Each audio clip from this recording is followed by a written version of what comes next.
So on the call with us today, Liv Langell, she's doing our tech support. She's going to be monitoring the chat box. And I do ask that as you have questions over the course of the next hour, put them in the chat. And Liv will be looking for those. Andy Horsnell's also on the line. He's the executive director for CLP. So as I mentioned, we're talking energy today. We're talking in particular about local decentralized energy. And we're going to explore what the benefits of that are. We're going to look also what are the challenges. And we incredibly fortunate at noon here today to have a panel of actually three of our representatives from local energy production, electricity.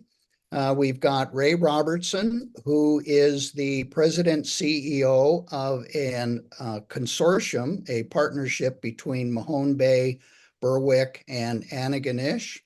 And that's called the Alternative Resource Energy Authority, or AREA for the acronym.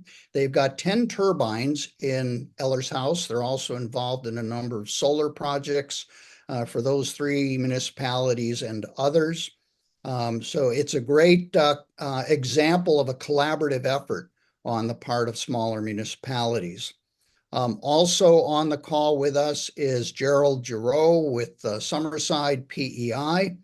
And Gerald is the principally in charge for operating the smart grid for Summerside Electric. And we're going to learn about what is the smart grid there. And they've been doing incredibly well. They're actually up to 62% of their electricity production is through renewables. And then finally, we've got Glen Fillmore, St. John Energy, and they're the largest municipality on the call today. And Glen is also the chair of the Maritime Municipal Energy Utilities Alliance. And we're going to talk about that and how all of these municipalities have been able to collaborate and compare notes to really build strength for local production and distribution. So we're very fortunate to have those three on the call today, and I'd really like to get into it. What we're going to be doing here is having some informal conversation for maybe about the next half an hour. As you have questions, as I mentioned, please put them in the chat box, and then we're going to open it up for some Q&A towards the end. So really like to get going. And gentlemen, what I'd like to hear from you, and I'll let you jump in at random here. I'm not going to pick you out in any particular order, but I'd like to hear a little bit about the, maybe just a bit about the history, but more about what's going on currently. Before we get into that, I'm allowing one more in. To see, we're waiting to see if we might have someone from the town of Mahone Bay joining us. And hi, Bob. I'm here now. Apologies, had a little trouble getting on. Okay, fantastic. We've got a fourth member of our panel just joined in. Thank you, Dylan. Great. So Dylan is the Chief Administrative Officer for the town of Mahone Bay. He's also, in addition to being a member in AREA, the turbine consortium out of Ellershouse, he's managing a 6-acre solar garden on behalf of the town of Mahone Bay. So I think for today's panel, you represent the smaller end of municipalities, and Glen is on the larger end of municipality with St. John. So let's jump right into it. I'd like to hear some of the stories. And maybe let me take it this way. Glen, how about if you give us 2-3 minutes, a little bit about St. John Energy? Yeah, sure. Thanks for that. So St. John Energy, we're proud to serve the municipality of St. John for over 100 years. We are a small distribution utility only. We have 38,000 customers, and our primary stakeholder or owner is the City of St. John, and we're proud of our proud of our history and proud of our focus on innovation. We're proud to be able to offer some of the lowest rates in the region, and being able to maintain the competitive and stable rates. We're also proud that we rank number one nationally across all utilities for reliability and customer satisfaction based on excuse me, based on Electricity Canada surveys. And it's something that we don't ever take for granted and we fight every day to preserve. Our vision is to be a national utility leader in the transition to net zero. And so from a, what we're doing today and a bit of foresight about where we're going to go a bit, I really offer up two fronts. Supporting that vision to be a national utility leader in the transition to net zero. We would have embarked about 3 years ago on our net zero initiative, which is our 030 roadmap on how we may achieve net zero by 2030, 5 years ahead of the federal mandate. There's really three pillars to that. Planning for a future with escalating demand. So that is understanding, based on advancements in electrification and heating and transportation, where we think the load will go over the next 20 years. And with that, we also built a utility digital twin.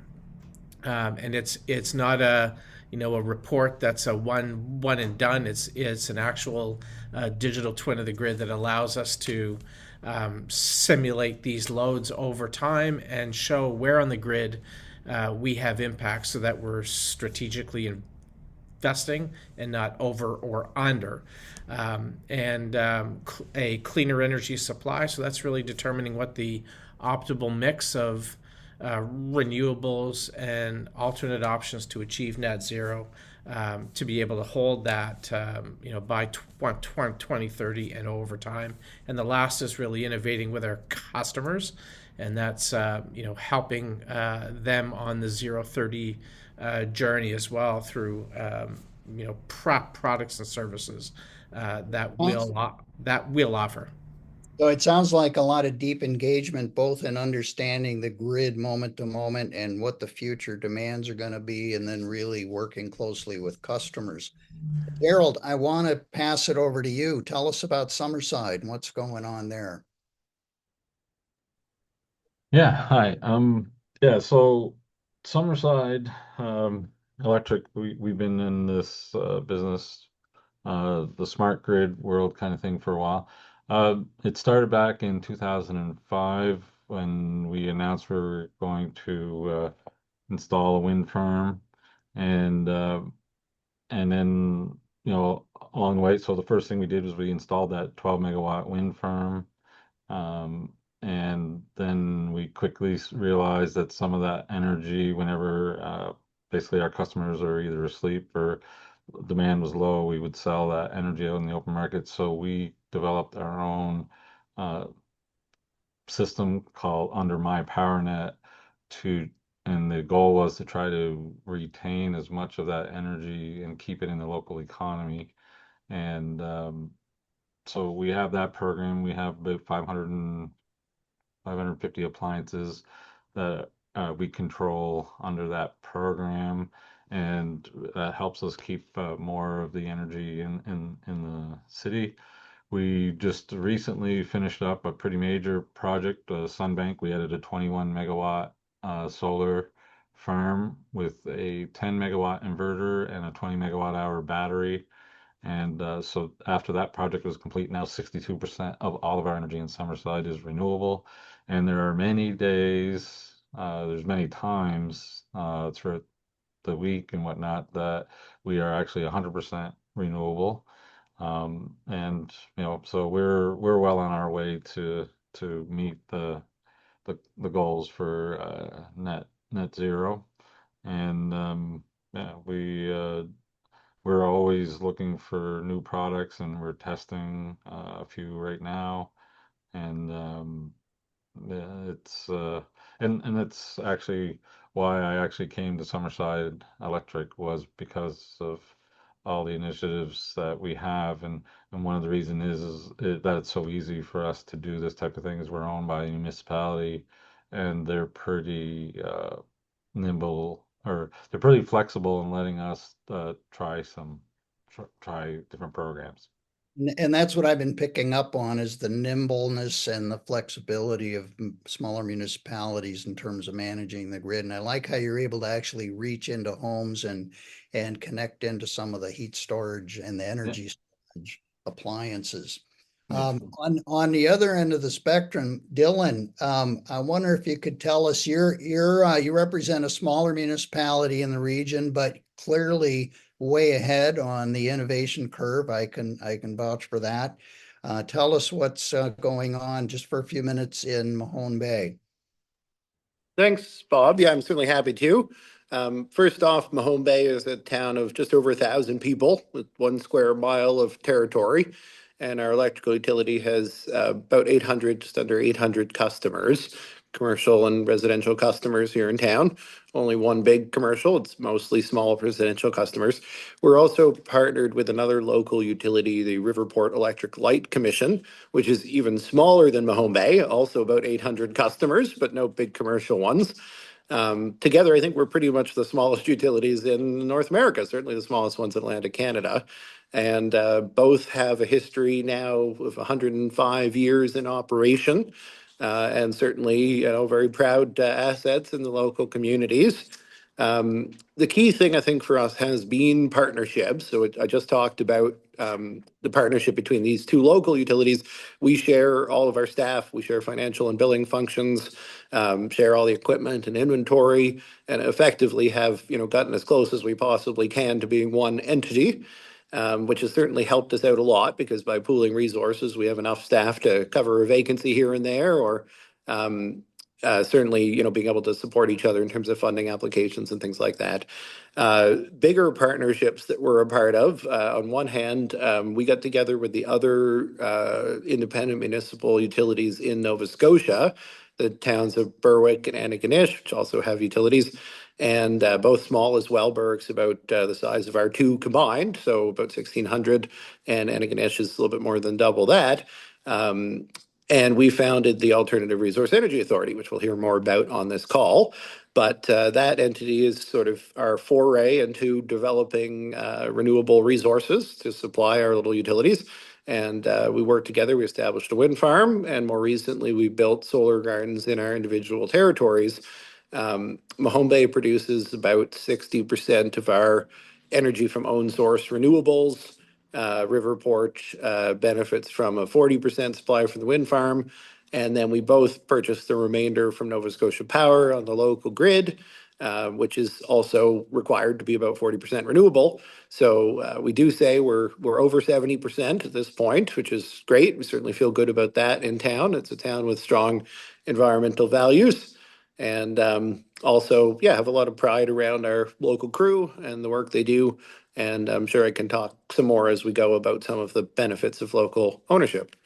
That's great, and thank you. You mentioned the wind farm, and that's a good segue to Ray. I want you to tell us a little bit about this. Is a beautiful example. I just want to say that through all of these webinar series, there's been this recurring theme of the power and the value of collaborating and cooperating together, smaller entities, and being able to come up with larger impact.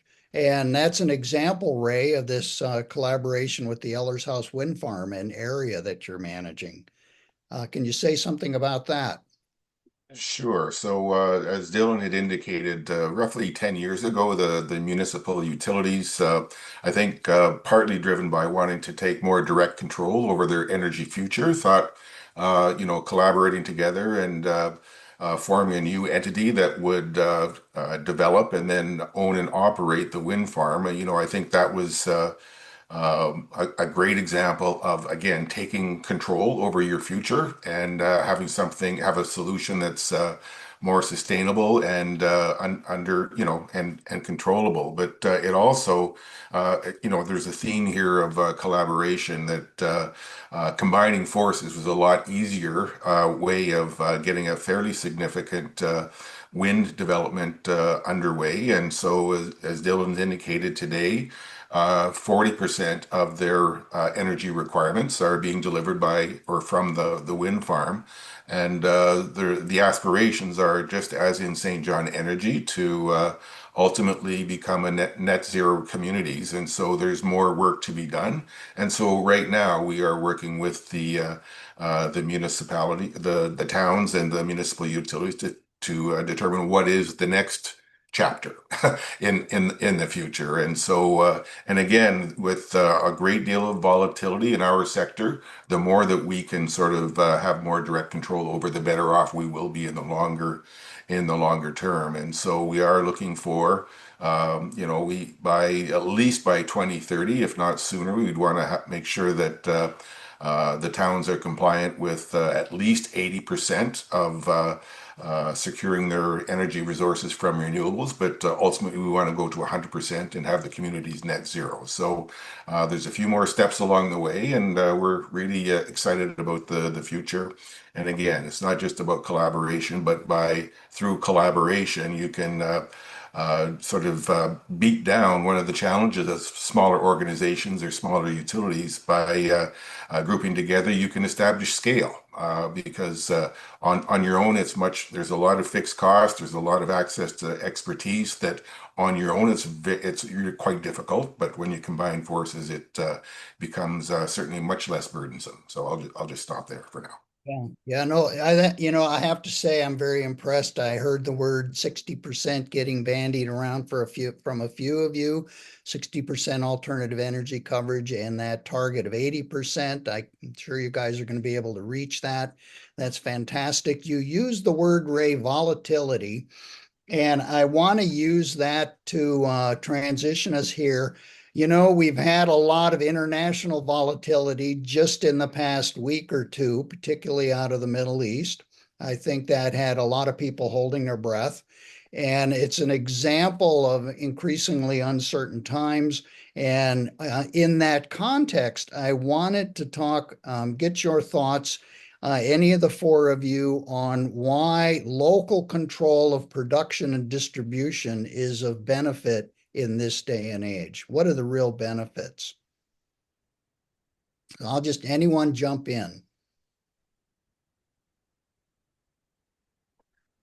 Well, maybe I'll start and then we can do a tag team around the virtual table here. But, as I mentioned before, having more direct control it helps with the sustainability of the organization and ultimately benefits the end users, the customers at the end of the day. With doing what you can to minimizing those external influences that could cause quite a lot of disruption in an organization if you have something that's well managed. And I think in all of our organizations, when you can add renewable generation that has a lifetime, 25 to 30 years of fixed cost, a non-escalating fixed cost, that goes a long way to keeping the organization sustainable and the future energy costs much more affordable by those that are the end users. So anyway, I'll just stop there and maybe I'll put the baton over to Glen. How's that? Yeah, thanks, right? I guess personally, I'm not a big fan of the word control. I think the more you try and control certain things, the more you lose control of things. But when I think about the generational assets, I guess that St. John Energy would leverage. Like our push has been more on establishing partnerships around those, and the wind farm that we announced a few years back, and even the solar announcement just last week, two substantial generational assets. Those are owned and operated by partners, both Tobique First Nations and the developers themselves. And so for us, those partnerships are kind of key and essential. And from when it comes to managing the risks that exist, whether it's the events of the last week or whether it's the tariffs that have been imposed, we manage with a strong business acumen at St. John Energy, and we won't ever do anything that doesn't have a strong business case to support that. And, even just recently, we went through quite an intense negotiation, and tariffs were a thing. We ended up pivoting right. So solid management and business acumen really kind of influences everything, how we operate the utility, both the generation and the distribution side. Okay. Gerald, Dylan, any comments? I think, Gerald, it might have been you used the word nimbleness and flexibility. Yeah, well, so local production and distribution really empowers Summerside Electric to enhance like energy security, stabilize costs, um, and it helps us keep the community priorities in the forefront. Uh, they, you know, and we've been, always using sustainable or trying to always increase our sustainable energy. And once we've developed that, we want to um, maximize our benefits from it. And I think that is what is helping us to keep the energy in our community and making us resilient. Okay, I do want to say, by the way, that Liv has been putting some links into the chat box for people. And as you may have questions, please go ahead, put them in the chat. We're going to be getting to them soon. And Dylan, I'd like to get your comments as well. Yeah, well, since the others spoke quite eloquently, I think, to some of the bigger picture around generation and control, I just wanted to speak to some of the what might be considered side benefits, but I think they're actually pretty core benefits to a community like ours with respect to owning the distribution system. So, depending on where you live, the distribution of those assets is probably a large company like Nova Scotia Power or New Brunswick Power. And I know here in Nova Scotia, the reputation of Nova Scotia Power with respect to managing vegetation is not exactly stellar. The maintenance is often too few and far between, or a little bit brutal from people's perspective, topping trees, causing a lot of damage, generally cutting back excessively. So one of the core things I think for us is actually just controlling our distribution system. So when we plan the system, our use of circuits, choices in terms of voltage, and the way that our distribution system is designed, we've been able to maximize the potential for vegetation interaction in a safe way. So rather than having higher voltage lines in an area that's heavily vegetated, we might have more smaller, lower voltage circuits to enable more sort of safe close interaction with vegetation. Instead of cutting back our tree canopy, we're able to plan around more trees. And by, I think, quite proactive local approach to the maintenance of the vegetation and interactions with the lines, we're able to really enjoy a much closer interaction, much closer proximity of vegetation with our lines.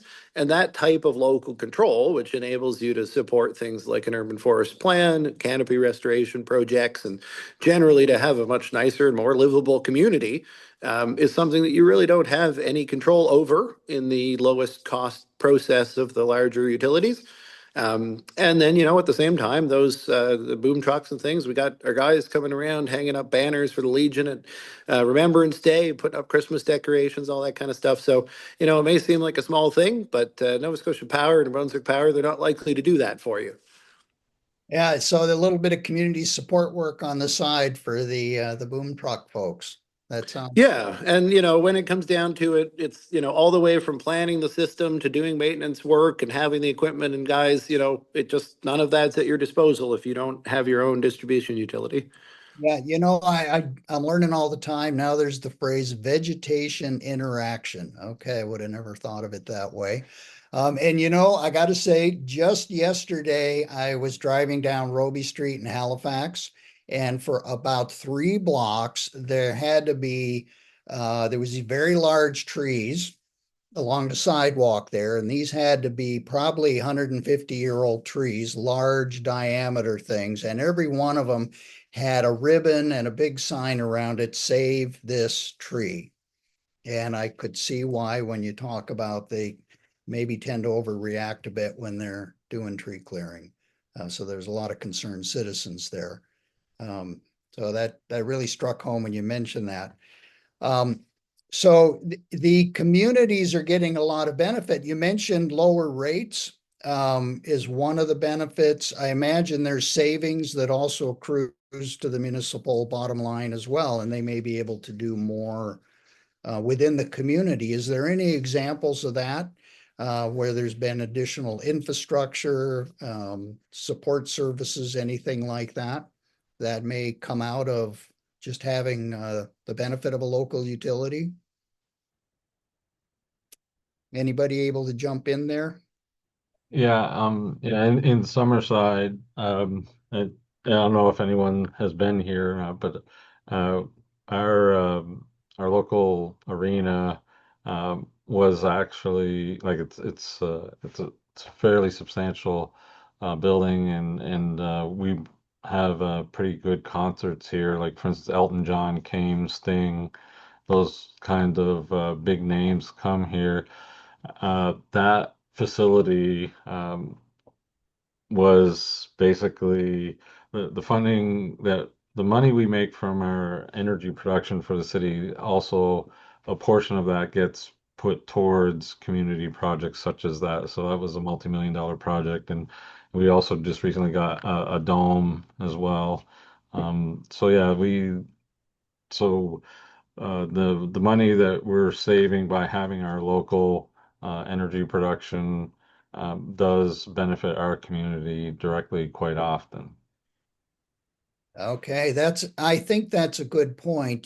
Center for Local Prosperity, I mentioned at the outset, we've been working for 11 years on relocalizing economies. Energy is one aspect of economy. It's one of the more essential aspects, obviously.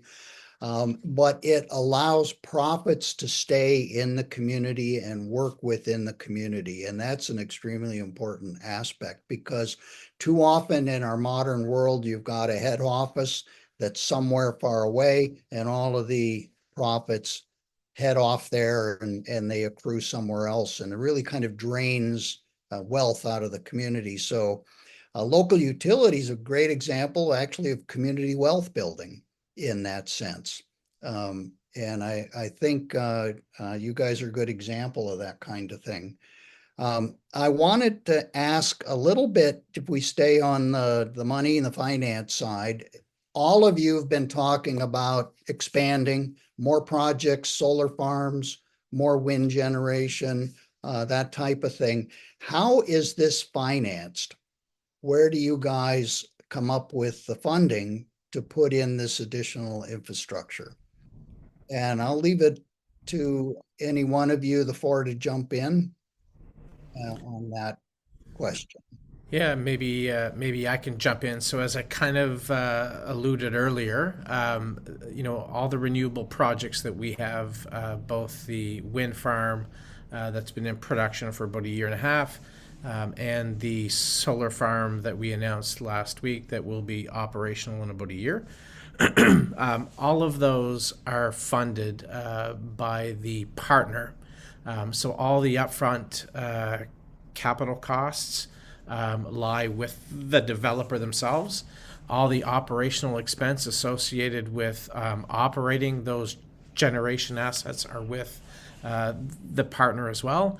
What we have done is secured a long-term power and purchase agreement with both that does yield substantial savings, for the utility on both fronts. So, we with wind, we secured like a 25-year fixed PPA that was substantially less than what we would pay the provincial utility, and I'm just kind of conscious of the chat as well, and with the savings that we've been able to achieve both on those assets, plus with the actions that we take with our smart grid.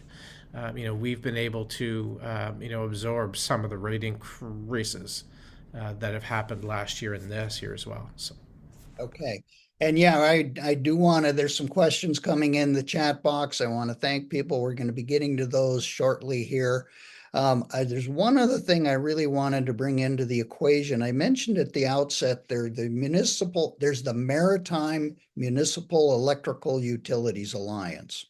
And you're all members, and Glen, I think you're chair of that alliance. Can any of you, maybe Glen, since you're the chair, why was that alliance created? What is its purpose, and what are the benefits? Yeah, I mean, it was, I think it was something that's been somewhat active, over the last, few years. And I know that there's been some, utility collaboration, for example, in New Brunswick. But about a year ago, we formalized more of an alliance between 8 municipal utilities in New Brunswick, Nova Scotia, and PEI. And really, the foundation of that is really about open collaboration and transparency and understanding what each of the utilities' individual strengths are, and how do we leverage those strengths to kind of level each other up. And so it's a very collaborative in terms of information sharing, process, people, everything and anything, around managing a utility, and just to share some of the successes as an example. Like, a lot of the utilities collaborated on a couple of subsidies through Enercan, and with one particular subsidy, even though it's not been announced, there were 4 utilities that were successful in achieving subsidy, and there's a lot of collaboration that's happening to execute on the initiatives within the subsidy. So it's an example, like when I see challenges around workforce in the in the chat, like that's a prime example how each of those utilities in that subsidy program will be leveraging resources from all to make sure we're all successful. Okay, thank you. I think maybe we should get into some of the Q&A here. Liv, do you have any one of those questions you want to flag? Get going? Yeah, why don't we start with Erica's question? Erica was wondering, and Glenn was just sort of answering this, but I'll see if anyone else would like to add anything. She was asking, do any of the locally owned utilities have challenges with the labor force? So the source of her question was her understanding that power line technicians at Nova Scotia Power are unionized and at a premium. So if anybody has any thoughts about that. Labor force. That's always a good question. Yeah, we're the smallest one, so maybe I'll jump in and talk about our experience trying to keep a team of 3 power line technicians. That's all we have. And we essentially, I think there's been a couple of key things. We do pay reasonably in parity with Nova Scotia Power. So the power line technicians are some of our highest paid employees. Certainly if you count in overtime, I think our lead power line technician makes more than I do much of the time. Ultimately, that is a strain for a small utility. But in terms of retention, our focus has really been on people who are looking for a long-term staying put lifestyle. Nova Scotia Power stretches their PLTs quite thin, covering large territories and flexing them around to different areas when there's storms and that kind of thing. So a lot of them spend the early part of their career running around after storms, whether with private contractors or even with Nova Scotia Power, and are looking for more, staid lifestyle with ties to the local community. So that's gone a long way. We've also been quite successful. I think we're such a small entity in using apprentices. So we have one of our PLTs who came on as an apprentice and has stayed with us for a few years since. And we're looking for a new apprentice now. and see that as a kind of succession planning. And yeah, so I think, in general, 3 people, it's not a lot to have a deep and resilient bench strength, but have not really had any difficulties competing with NSPI for recruitment. Okay, and you managed to sneak a job ad in there looking for an apprentice. That's great. Anyone else want to talk about labor force? Well, I just add comments. Not so. I think Dylan's already talked about the trade, but I think there's also specialized expertise or resources that trying to manage some of those areas of expertise is it would be challenging individually. I'll use the prime example of regulatory effort. In being a municipal utility, for example. Currently the utilities in Nova Scotia have to follow the same regulatory rules as Nova Scotia Power. So that comes with quite a regulatory burden, not just cost, but also access to the expertise. And so that's another example where the utilities here have come together to share those expertise. Because a lot of the issues in one municipal utility are transferable to the other one. So we've shared some of those resources as well, quite effectively. And I used the regulatory example, but there are many other specialized areas of expertise that we've shared resources as well. Yeah, and maybe just to dovetail on Ray's comments a little bit, we see the kind of the grid and the operation of the grid kind of transforming as well as more residential solar and storage as that becomes added. Obviously, managing the grid at the distribution level will become more complex and more challenging. So, bringing more advanced smart grid functionality in to help forecast when the loads and peaks will be and how you move the energy assets around and how you leverage them. So I think we're seeing more technology oriented roles and skill sets as well. That it's managing the grid's one thing, but having a technology background and even even just, I'm not going to name them, but even on the cybersecurity front, between managing and optimizing and the grid, but it's all obviously as well as making sure it's secure. Yeah, cybersecurity certainly just hit the headlines. What about a month and a half ago in Nova Scotia here with NSP, of course, when they got hacked. So I could appreciate that's a big one, and also appreciating that you got two sides to the equation, each of you. There's a generation side, just creating the power, but then you got to get it distributed. And you're talking a lot about smart grid as one part of that. So it's not just power line technicians, but people can actually understand the whole grid and how it's functioning moment to moment, real time, I would imagine. Gerald, that's one of your jobs. You're the smart grid operator. So can you say anything about that? Yeah. Well, a smart grid really transforms the traditional electricity network into a dynamic, like responsive system that empowers both the utility and the consumers, making it particularly valuable for community-focused utility like Summerside Electric. We do, you're right. We keep an eye on the grid pretty much on a minute by minute basis. Our grid is improving all the time. Today, I just got one of our power transformers online reading values. It was installed probably about 12 years ago. And so for the past 12 years, you know, I mean, we monitor the transformer. It does have some sensors on it, but we have to physically walk out to them. But now we'll have real-time information.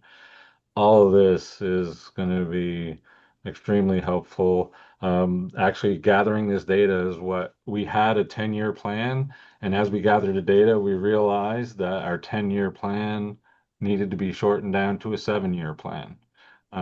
So we've, seeing the way the growth was going, we've condensed it down by 3 years, and so and the other thing with long lead items on all the equipment, we've already started ordering some of those long lead items to make sure we meet that 7-year plan. And the information from the smart grid was really helpful in keeping ahead of that. Yeah. Yeah, staying ahead of the curve. Liv, how does it look in the chat box? Yep, we've got a question from Andy who is wondering what advice you have for municipalities that don't presently own their own energy utility, but who want the benefits that you've experienced in your respective locations.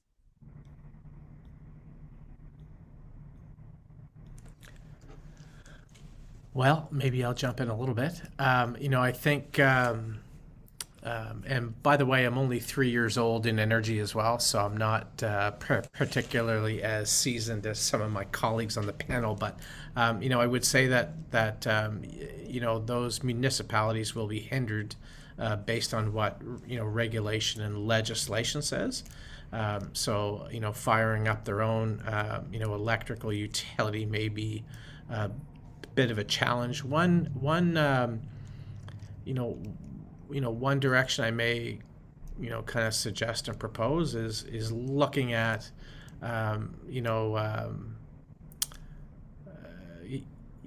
subsidies. Like, for example, we announced last week a $15 million investment from the Federation of Canadian Municipalities. Like, that might be an opportunity for municipalities to kind of own and kind of control their own destiny a little bit, but more on the residential side. So how can you positively impact the consumers, whether it's through energy retrofits or whether it's a low interest loan to be able to finance solar and whatnot on their homes as a means of providing their own energy security and whatnot.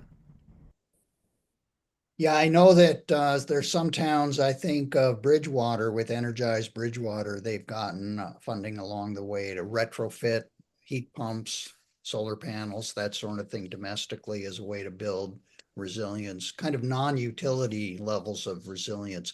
Dylan, you've got some comments there as well.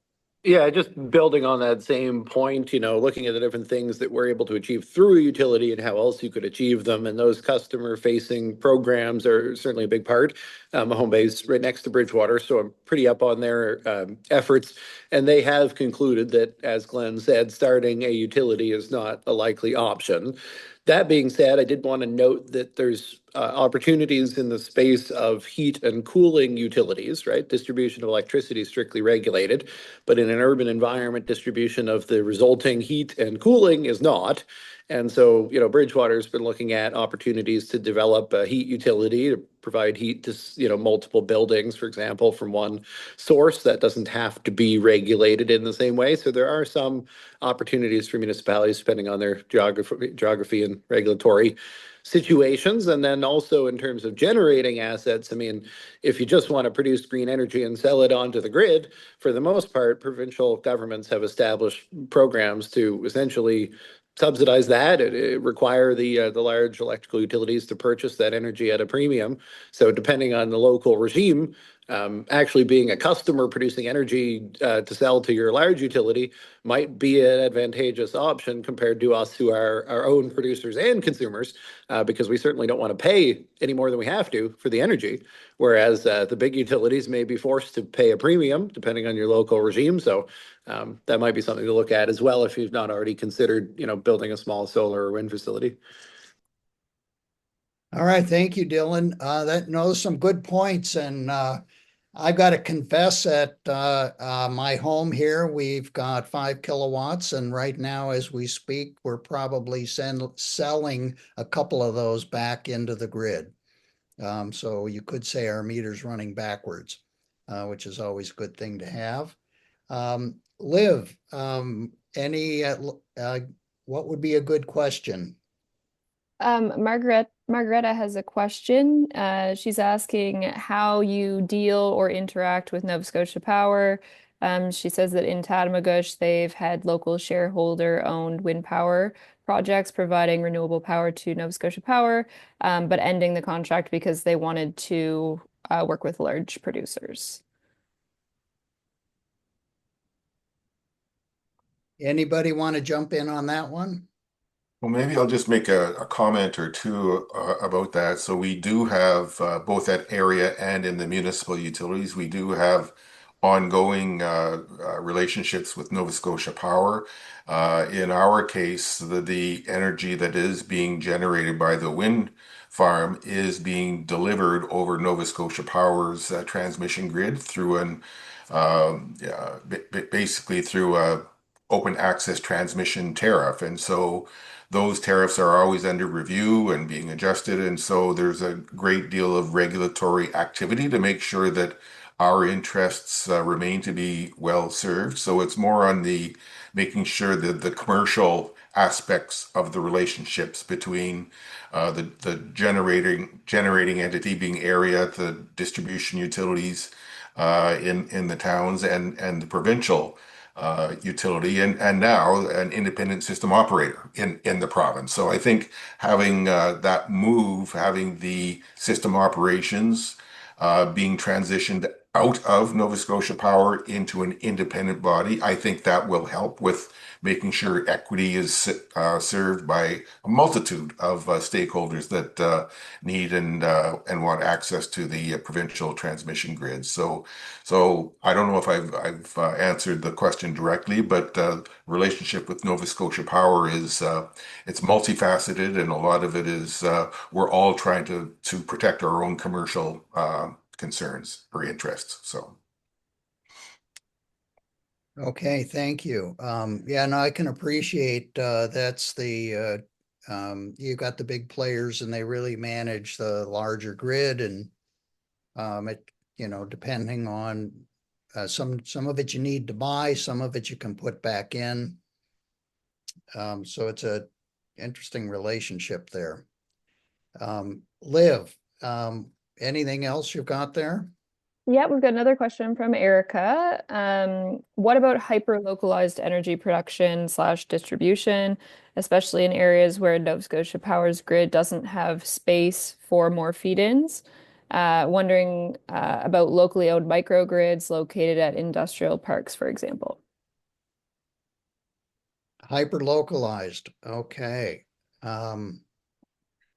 Has any Yeah, of you? this might be a question none of us have experienced. I don't know. My understanding with this in the water context is that the regulations that essentially make a utility have to do with distribution between, multiple customers. So it seems like it would be a regulatory question in the province in which you're located, whether you can distribute energy through a local grid without becoming a utility. And if so, therefore, you would not be allowed to do so.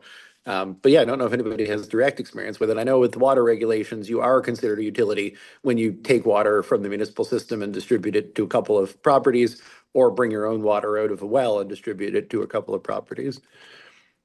Now, just a couple of examples locally. I know in New Brunswick, New Brunswick Power did stood up a demonstration, basically a microgrid community where they're trying to basically be self-sufficient within the community. So I think that's more of a demonstration project, but I don't know that there's been any other real commercial examples yet, at least in this region where there's either industrial parks or smaller entities that are standalone microgrids. Most of them do have interconnections with with the bulk transmission system as well. Just again, sort of that making sure that whatever is put in place has support. And some people would call the connection to the transmission system the battery in the event that some things locally don't go as well as had been intended. So anyway, there have been some demonstration and pilot projects locally, but that's sort of all I'm aware of in this region anyway. Yeah, and maybe I'll offer one example. As part of the 030 initiative and innovating with our customers, we did, sorry, I should say we do have, a pilot project underway with a small industrial in St. John to really kind of tackle what that might look like. Yeah, exciting things, and maybe it's something once the work's done, be able to share to the group. It's interesting. We're getting on towards the hour, but it's interesting that this concept of hyperlocalization, small local grid starts to come up. It was something I mentioned early on. Erica's mentioning it. I'm sure it's on other people's minds as well. It seems to be the main obstacle, regulatory landscape around being able to do that. If anyone's interested, if you send us an email, gentlemen, the four of you, I'd like to ask if you've got any resources, links on what those regs are, any examples like you referenced on the potential for those demonstrations and how they could even replicate into other areas. I think that would be appreciated going forward. I can understand a few of you mentioned that your utility's about 100 years old, give or take, which puts us back to when, 1925? And it was about then, that was when people were getting electrified for the first time. The old incandescent light bulb over the dining room table was probably the first thing that happened. And so here we are way at the other end of the spectrum with smart grids, real time, using that for future planning, and even reaching into people's homes to store electricity and store energy in there. So it's been a fascinating development. And I can appreciate the per household use of electricity probably just keeps ratcheting up every year as well. Back from the days when it was a few incandescent light bulbs and maybe a refrigerator and a few other things. Maybe we've got a couple of minutes here. If any of the four of you want to talk about where you see the future going here, the next 5 years, particularly with your utility or local generation across North America in particular, anything like that, but what does the future hold? Happy to jump in. At St. John Energy, we are proud to be the first North American customer of Kraken. Kraken is a platform born out of Octopus Energy in the UK. They would dominate the European market, and they actually, they're a technology platform that replaces a number of systems. And we're about 30% of the way through our migration to date. What I love about the platform is the way utilities manage their grids today. It's like we have so much demand, we have to ramp the generation up to meet that demand. Kraken's a customer engagement platform. It's connected to the grid, it's connected to metering infrastructure, and it controls some of the utility assets as well. So what their platform does is, here's how much generation we have. We flex the demand up and down through engagement. So examples out of the UK that we're excited about potentially innovating here as well. But for example, when there, for example, is more wind than what the grid needs, they will send a text to all customers saying, tomorrow morning at 9 a.m., there's more wind than the system needs, so free EV charging for 2 hours. And they're trying to flex the demand up. And then they do the opposite of that when there's not enough generation or renewable generation. They'll gamify and monetize that by sending a same text to the customer saying, tomorrow at 9 a.m., we don't have enough generation to meet the demand. We will give you 500 Kraken points if you reduce your load at 9 a.m. And so it's gamifying and monetizing that. And of course, because it's so tightly integrated to the grid and all of that, and the customer, the system knows whether that customer's dropped their loads at that time. And so even for us, they are now, because they're connected to our grid, they're controlling, or about to control, our Tesla Megapacks, which are 4 utility scale batteries, as well as the behind the meter things as well. I love that real-time interaction now with the consumer. It makes me think of the big, just in the past 2-3 days, some of the headlines down in the US, the power grid was freaking out there with the heat wave. And if they were able to kind of get everybody to dial down, it would solve a lot of the problems.